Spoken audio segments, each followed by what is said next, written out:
आप सभी को शिप्रिका का प्यार भरा नमस्ते। और मेरा नाम है शिप्रिका सक्सेना आचार्य। बहुत शिकायत रहती है लोगों को कि जनरली लोगों के जो पेन नेम होते हैं बहुत छोटे छोटे होते हैं, तो तुम्हारा नाम इतना लंबा क्यों? एक तो खुद का नाम लंबा है, फिर दूसरा सरनेम इतना लंबा, तीसरा सरनेम इतना लंबा। सो एक छोटा सा इंट्रोडक्शन दूंगी। हम 3 बहनें हैं, मैं सबसे बड़ी हूँ और हमारा कोई बायोलॉजिकल भाई नहीं है। तो मैं कुछ यूँ कहती हूँ कि आचार्य सरनेम तो पति ने दिया है, तो उसे तो निश्चय ही ज़िंदगी भर निभाना है। आचार्य सरनेम तो पति ने दिया है, तो उसे तो निश्चय ही ज़िंदगी भर निभाना है, पर सक्सेना नाम की धरोहर को भी तो आगे लेके जाना है। तो इसीलिए शिप्रिका सक्सेना आचार्य। और thank you so much the decent studio for giving this platform. और ज़्यादा समय न लेते हुए मैं अपनी कविता पेश करती हूँ।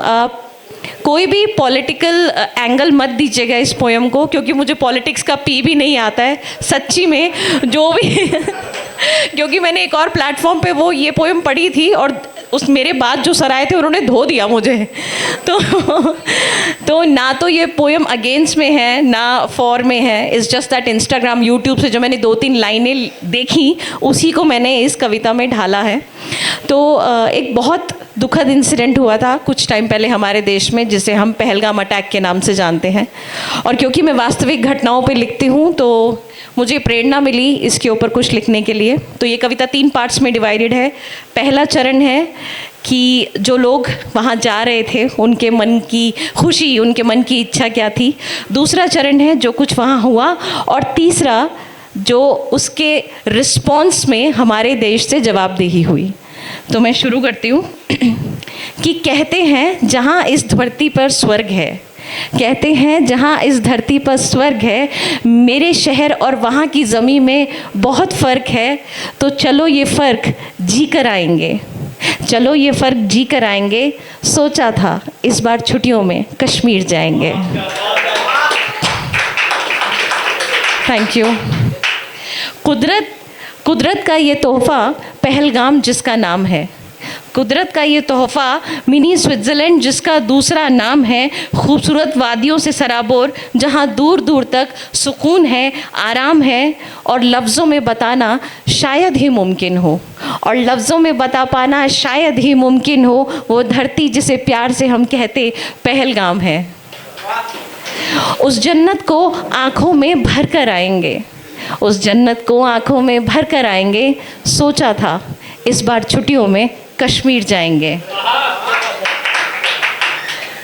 अपनों के साथ ये सफ़र आखिरी होगा, अपनों के साथ ये सफ़र आखिरी होगा। जो पल कैद किया कैमरा में वो पल आखिरी होगा।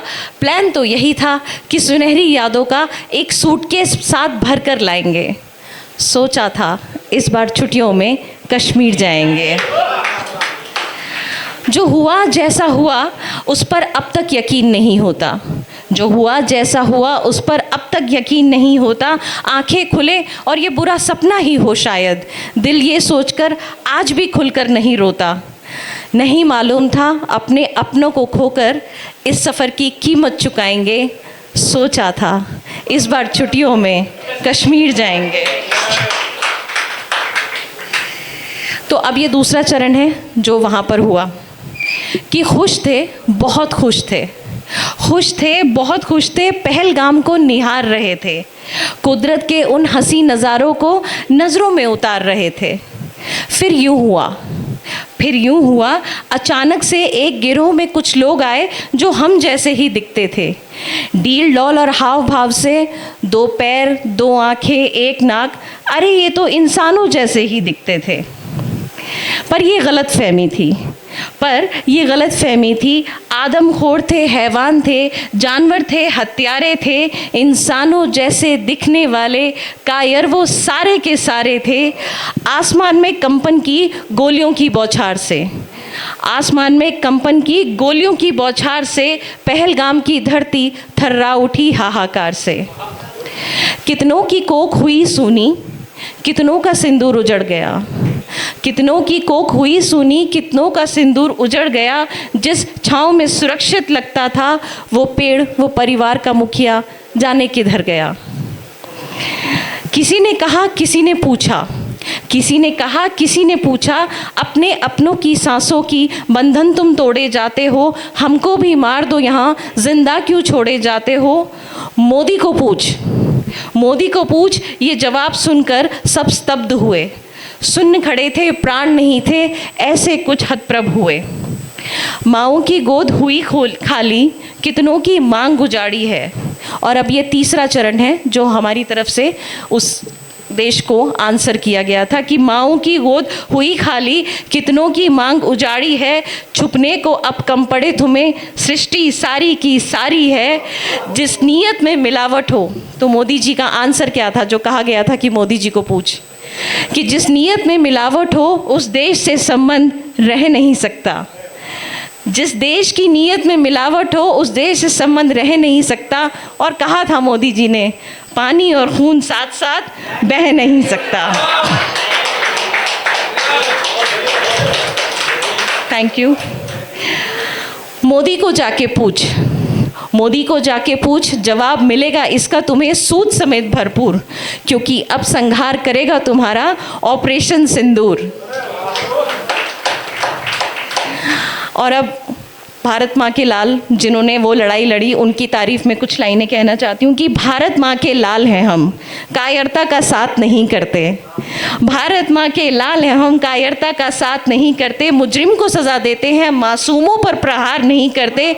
और आँख में आँख डालकर घर में घुसकर मारेंगे, और आँख में आँख डालकर घर में घुसकर मारेंगे। जाबाज हैं हम, पीछे से वार नहीं करते।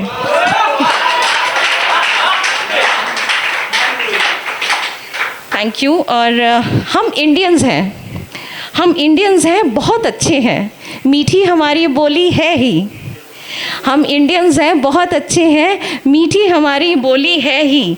और याद है ना मोदी जी ने क्या कहा था कि रोटी खाओ वरना मेरी गोली तो है ही। थैंक यू सो मच इतने मन से सुनने के लिए। और आखिर की 4 लाइनें कह के मैं अपनी जगह लूँगी, क्योंकि मैं वास्तविक घटनाओं पर लिखती हूँ कि बहुत अजीम शायरा तो नहीं, बस कुछ वाक़यात लिखती हूँ। मैं बहुत अजीम शायरा तो नहीं, बस कुछ वाक़यात लिखती हूँ। कुछ अनदेखे कुछ अनसुने से जज्बात लिखती हूँ। और वक्त के थपेड़ों से जो कहीं सहम गए हैं, वक्त के थपेड़ों से जो कहीं सहम गए हैं, सत्य घटनाओं पर आधारित मैं वो हालात लिखती हूँ। Thank you. सॉरी, क्योंकि हमारे एंकर सर ने शुरू में कहा था कि माहौल को दुखदाई करना हो तो शायर करते हैं। ये गलत बात है, ये एक्सेप्शन है। इसलिए मैं 2 लाइन डेडिकेट करूँगी। एक्चुअली टूटे दिल पे और मोहब्बत पे बहुत बातें होती हैं, तो मेरे फेवरेटिज़म हमेशा ना बॉयज़ की तरफ ज़्यादा रहता है। यहाँ पे कुछ लड़के हैं जो मुझे जानते हैं कि मैं हमेशा लड़कों के फेवर में ज़्यादा लिखती हूँ। गर्ल्स का भी दिल टूटता है, आई नो, बट पता नहीं सिंपैथी लड़कों की तरफ मेरी ज़्यादा रहती है। तो मैं 4 लाइनें लड़कों के लिए कहूँगी कि सुनो इश्क में हारे तुम भी तो हो, कि सुनो इश्क में हारे तुम भी तो हो, दिल टूटा है उसका तो मोहब्बत के मारे तुम भी तो हो, और क्यों देनी है हुस्न को इतनी तवज्जो।